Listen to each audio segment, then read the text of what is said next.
Imagine it's the early 1940s. The world is in the middle of World War II, and people are lining up with ration books to buy everyday necessities.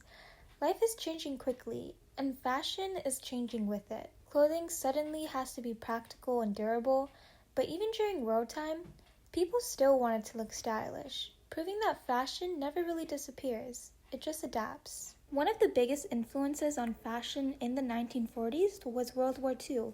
The war dramatically changed the fashion industry because governments redirected many raw materials towards the military. Fabrics such as wool, silk, leather, and nylon were needed for uniforms and military equipment. Because of this, there was much less fabric available for everyday clothing. Designers suddenly had to work with strict limitations and create garments that used less materials. In other words, fashion designers had to be extremely creative because when your government says save fabric, your dramatic 10-layer ball gown probably isn't making the cut. To manage these shortages, many governments introduced clothing rationing systems that limited how much clothing civilians could buy. In Britain, the government created something called the Utility Clothing Scheme. So instead of buying clothes whenever you wanted, people had to use clothing coupons. For example, a typical utility dress often required 7 coupons. So retail therapy wasn't really an option during this time. Instead, you really had to survive. You'd probably think that fashion would just completely fall apart because of the war. Well, you're wrong. Even with all of these strict rules, designers still found a way to keep clothing stylish. Enter utility fashion. These outfits weren't just practical, they actually had a whole look going on. We're talking about padded shoulders, slightly clinched waists, and hemlines that hit just below the knees. That combo created a super clean, structured silhouette that basically defined the early 1940s. Now, let's talk about those shoulders for a second because they were not subtle. The strong padded shoulders was inspired by military uniforms, which makes sense considering the time period. It gave outfits this bold, confident, almost powerful vibe. And I'm not even exaggerating, but those shoulders were so structured, they probably could have helped carry groceries home too. Accessories also changed because of the wartime shortages. Smaller hats tilted to the side became fashionable, and women wore turbans and snoods, which helped keep their hair secure while working in factories. Shoes were also designed with practicality in mind. Many had rounded toes and thicker heels to make them more durable for everyday wear. When leather became more difficult to obtain, designers experimented with alternative materials such as cork, raffia, and espadrille fabrics. Now let's dive into the world of men's fashion. During the 1940s, men's fashion was also influenced by wartime practicality. The suit remained the most popular garment in men's wardrobes, but its design became slightly more streamlined. Suits typically had wide shoulders, a clinched waist, and wide lapels, creating a strong V-line shape. Both double-breasted and single-breasted suits were popular, although single-breasted suits became more common during the war because they required less fabric.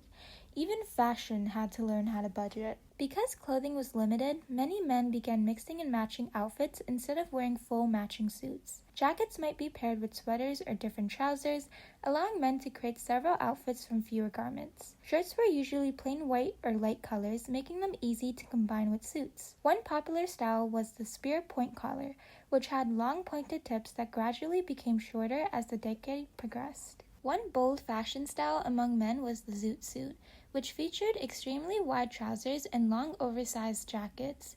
Because they used large amount of fabrics during wartime rationing, they were sometimes seen as rebellious fashion statements.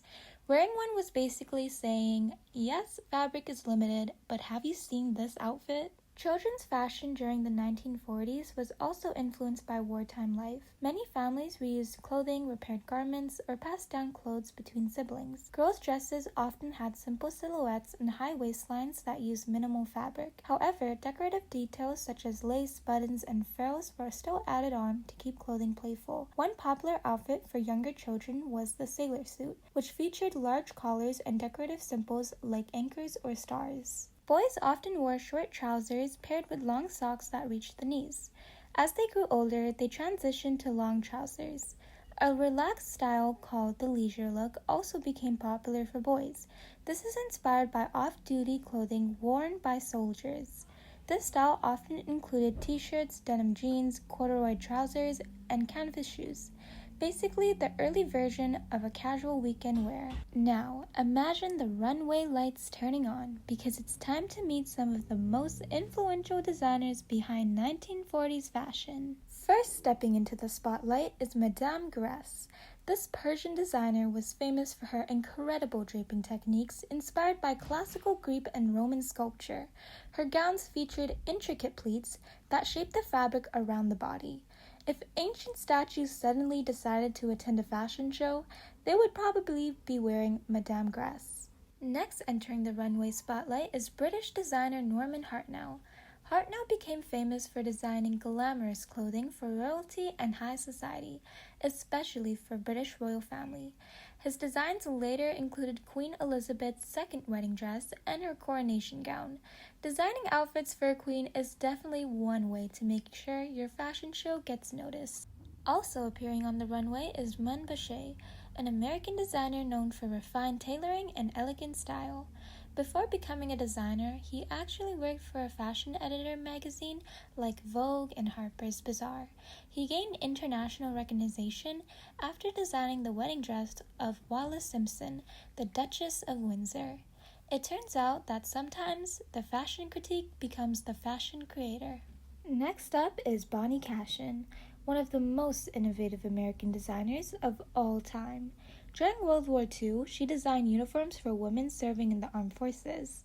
She later became famous for creating practical sportswear and introducing clever design features like oversized pockets, layered garments, and comfortable outerwear. Bonnie Cashin believed that fashion should look good, but it should also work in real life, which honestly is a pretty good design philosophy. Finally, closing the designer lineup is one of the most influential figures in fashion history, Christian Dior.